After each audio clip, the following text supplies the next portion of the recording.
एक कसाई था सदना। वह बहुत ईमानदार था और भगवान के नाम कीर्तन में मस्त रहता था।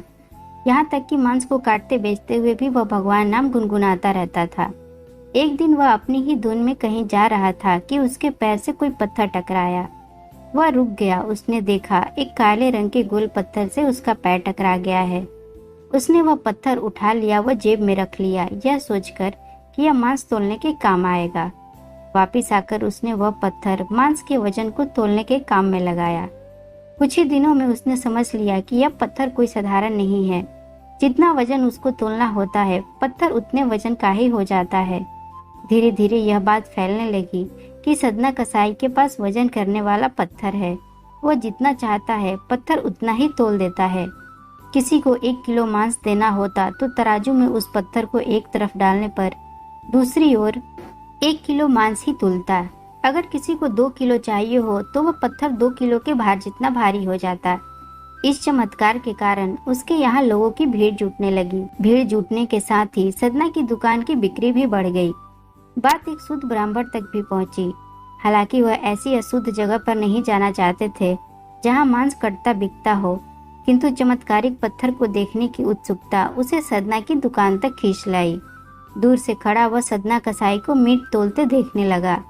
उसने देखा कि कैसे वह पत्थर हर प्रकार के वजन को बराबर तोल रहा था। ध्यान से देखने पर उसके शरीर के रोए खड़े हो गए। भीड़ के छटने के बाद ब्राह्मण सदना कसाई के पास गया। ब्राह्मण को अपनी दुकान में आया देखकर सदना कसाई प्रसन्न भी हुआ और आश्चर्यचकित भी। बड़ी नम्रता से सदना ने ब्राह्मण को बैठने के लिए स्थान दिया और पूछा कि वह उनकी क्या सेवा कर सकता है। ब्राह्मण बोला, तुम्हारे इस चमत्कारिक पत्थर को देखने के लिए ही मैं तुम्हारी दुकान पर आया हूँ, या यूं कहें कि ये चमत्कारी पत्थर ही मुझे खींचकर तुम्हारी दुकान पर ले आया है।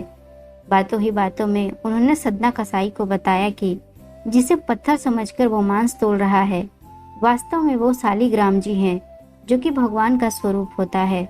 शालिग्राम जी को इस तरह गले कटे मांस के बीच रखना व उनसे मांस तोलना बहुत बड़ा पाप है। सदना बड़ा ही सरल प्रकृति का भक्त था।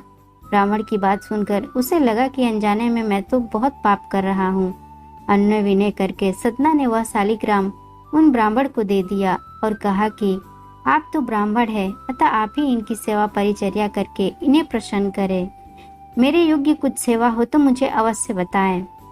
ब्राह्मण उस शालिग्राम शिला को बहुत सम्मान से घर ले आए। घर आकर उन्होंने श्री शालिग्राम को स्नान करवाया, पंचामृत से अभिषेक किया, वो पूजा अर्चना आरंभ कर दी। कुछ ही दिन बीते थे कि उन ब्राह्मण के स्वप्न में श्री शालिग्राम जी आए। वह कहा, हे ब्राह्मण, मैं तुम्हारी सेवाओं से प्रसन्न हूँ, किंतु तुम मुझे उसी कसाई के पास छोड़ आओ। स्वप्न में ही ब्राह्मण ने कारण पूछा तो उत्तर मिला कि तुम मेरी पूजा अर्चना करते हो, मुझे अच्छा लगता है, परंतु जो भक्त मेरा नाम का गुणगान कीर्तन करते रहते हैं उनको मैं अपने आप को भी बेच देता हूँ। सदना तुम्हारी तरह मेरा अर्चन नहीं करता है, परंतु वह हर समय मेरा नाम गुनगुनाता रहता है, जो कि मुझे अच्छा लगता है, इसीलिए तो मैं उसके पास गया था। ब्राह्मण अगले ही दिन सदना कसाई के पास गया। वह उसको प्रणाम करके सारी बात बताई। वह श्री शालिग्राम जी को उन्हें सौंप दिया। ब्राह्मण की बात सुनकर सदना कसाई की आंखों में आंसू आ गए। मन ही मन उन्होंने मांस बेचने खरीदने के कार्य को तिलांजलि देने की सोची और निश्चय किया कि यदि मेरे ठाकुर को कीर्तन पसंद है तो मैं अधिक से अधिक समय नाम कीर्तन ही करूंगा। किसी ने कितना सही कहा है, भाव के भूखे हैं भगवान, भाव नहीं तो कुछ भी नहीं, लाख करो गुणगान, भाव के भूखे हैं भगवान। दोस्तों, अगर आपको ये कहानी अच्छी लगी हो तो प्लीज़ इसे लाइक करें, शेयर करें, सब्सक्राइब करें और अपनी राय हमें कमेंट में ज़रूर बताएं। फिर मिलते हैं एक नई कहानी के साथ।